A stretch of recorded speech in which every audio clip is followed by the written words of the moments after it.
Hi guys, good morning. This is again Orchid Vlog. Welcome to my channel. So, ngayon po ay balik na po sa bayan. Dito po aming lugar. It's about 5:25 in the morning. Lamig dito. So stay tuned guys. See you later.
tayo.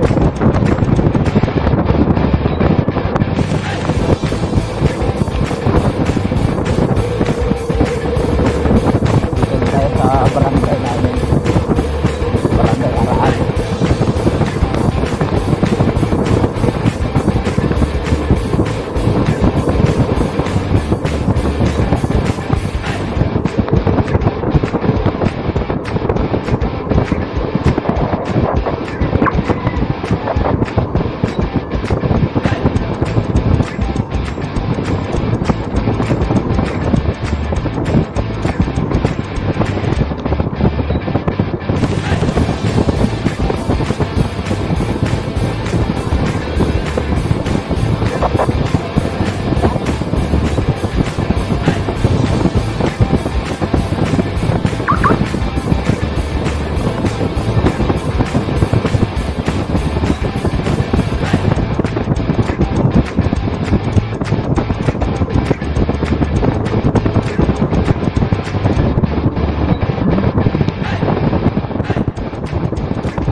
Na-review ko kasi kasi yun, so hindi ko masyadong nakita yung daan.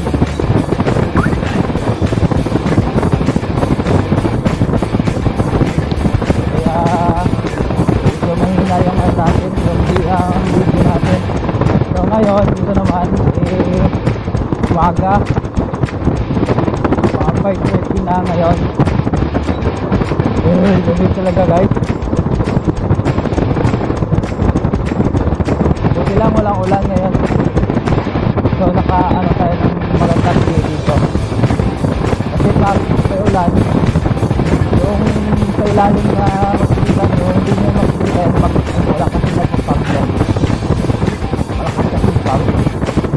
So hindi nyo makikita. Naka-portion barangay sa Bigay. Dito pa ako guys sa high school. Alain mo, ganito kalayo, lakad lang namin dati. Mula dun sa amin hanggang dito, lakad lang. Lakad namin sa baba, lakad din sa akyat. From elementary until high school. Kasi dati wala pang sasakyan na buwabiyahe doon. Tapos yung mga motor, ilan-ilan lang yung mga motor. Kasi yung mga tao dati, mahirap yung ano eh. Mahal yung pag-ilis ng motor, mahal. So yan guys, nakikita nyo may nag-jogging na. Dahil sa nag-jogging. Usually yung mga trabaho dito sa dito sa barangay, sa Kasenga, sa tubuhan. Yung mga tao dito ay makapag-meeting para magtrabaho sa tubuhan. Hindi po may ato na naman.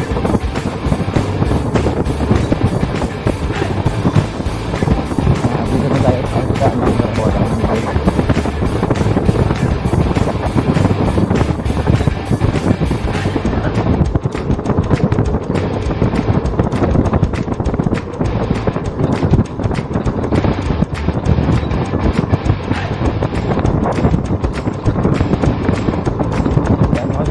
Tao na lumalakad nandiyan na yan sa trabaho.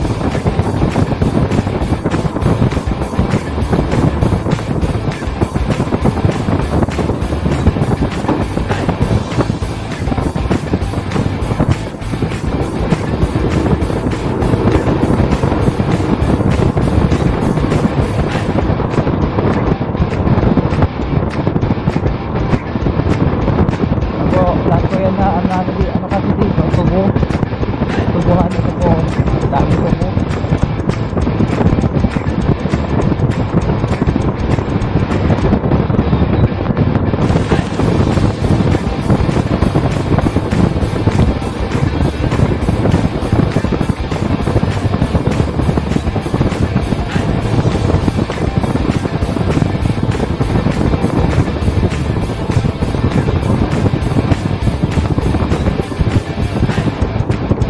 na tayo, pupunta na tayo Hacienda San Miguel.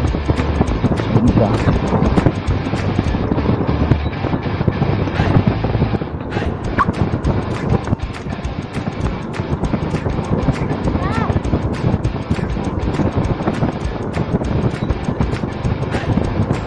Ready na po lahat para sa trabaho.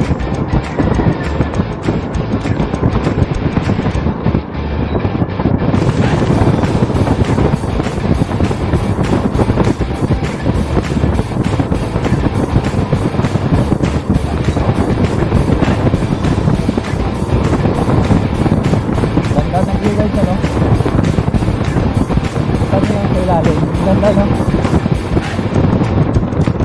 Mataas kasi ito guys. Kaya nung last time na review ko po, mataas pakyat ng pakyat. Ngayon naman pababa naman ang pababa.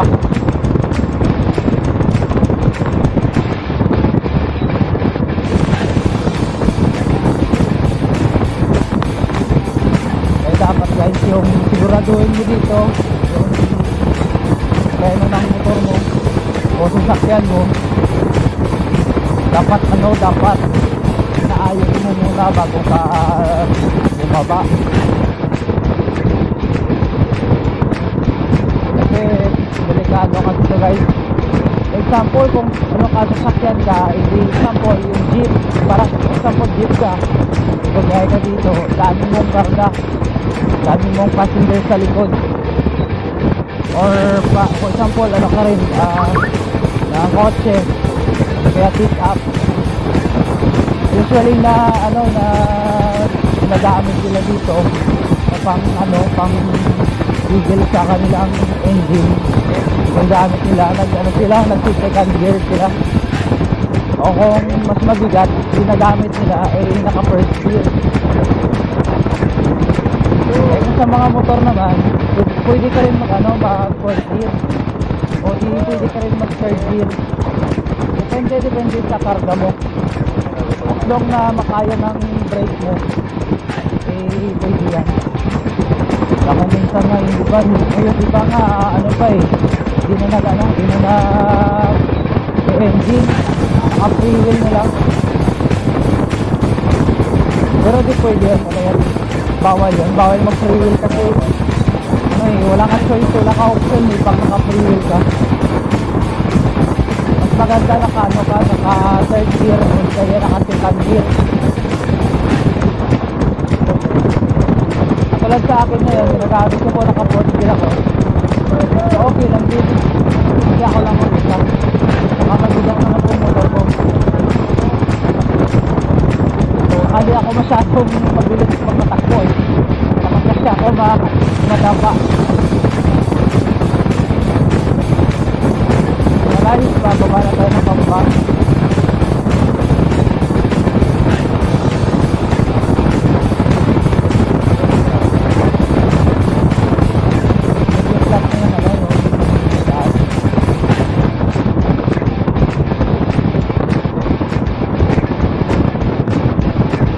So medyo bigyan tayo ng konting gas.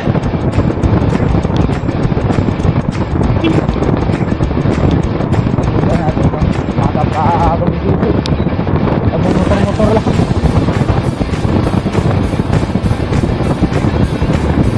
Motor lang. So dito sa ilalim, dito na part, hindi na masyadong malamig. Medyo naiiba na yung ilalim dito, yung iba dito. Medyo maligam-gam yung ihip ng hangin.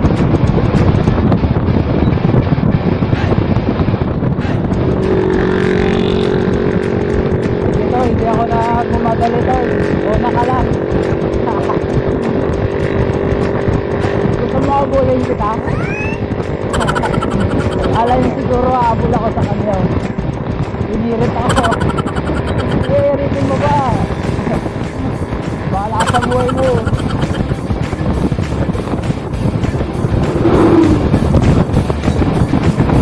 Takot ako sa kabila.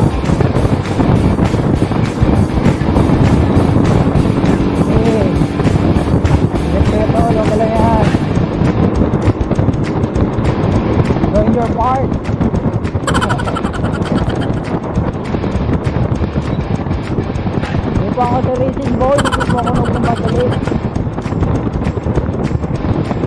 150 lang ako.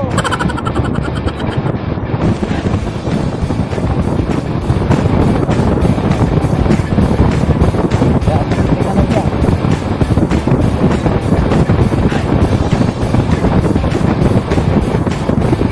Kasi pag nagmamadali ka, papagod ka. Masyado kasi magmamadali. Lang, minor na lang, minor. Nakarating ko rin sa pupuntahan mo.